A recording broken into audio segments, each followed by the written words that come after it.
everyone, Terrell here bringing you some more of that late night energy. It's been a long work week. I'm going to have to be up working a little bit late tonight. I'm volunteering to play some music at the hospital for the cancer patients tomorrow, and I've got so much to do. So I've just fixed this up for a friend of mine. This is a Kit Banjo.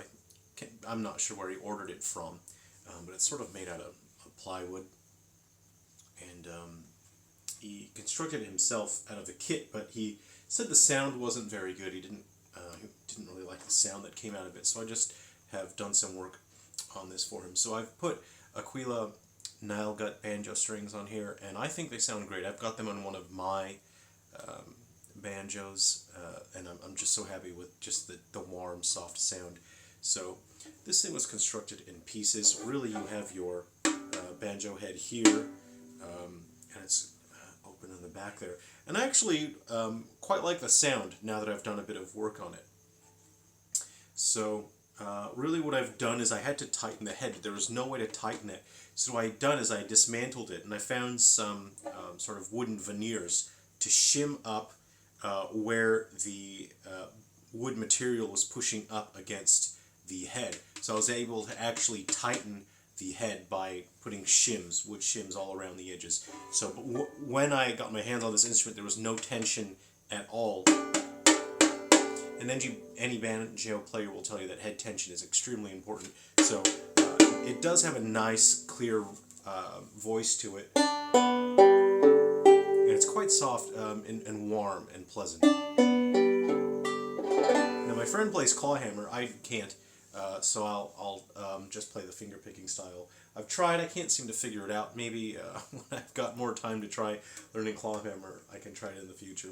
So this is an interesting kit banjo. It's real interesting and weird. See, so they couldn't, it wasn't designed with a neck to lean back. That would have cost, significantly more to build that, whereas I think this is quite cheap construction because it's just plywood. So it lays flat, and in order to get the break angle of the strings on that 0 fret there, there's this sort of a clamp that you have to screw down onto that, and you have to be careful not to screw that on too tight, because it'll actually cause instability with your tuning. It'll be very difficult to tune it and keep it in tune.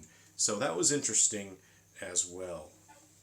So other than that, I had to make a brand new bridge for it. The bridge that it came with was not good. I mean, if you look at, this is a plywood instrument, so I don't think they'll care to put a decent quality bridge on there. So it's just your standard maple and your ebony cap on there. And it wasn't really difficult to do those sort of improvements on here. Really, it was just finding the material to shim that up there. I straightened out the neck a little bit. It's quite curved. It's forward curved. There's no truss rod or anything like that.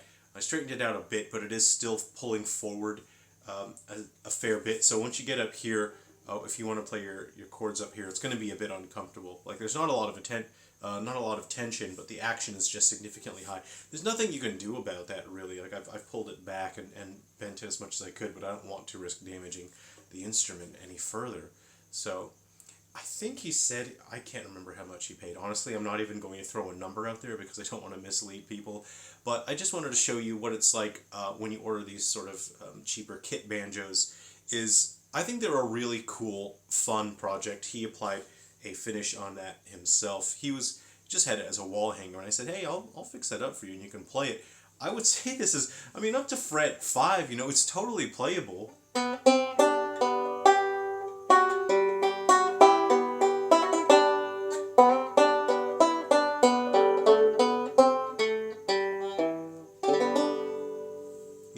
The strings are still stretching, so that's gone out of tune a little bit, but that's totally playable. You can sit on your front porch, you can plonk away in this all day long. I think it would have been just a fun project to assemble it yourself.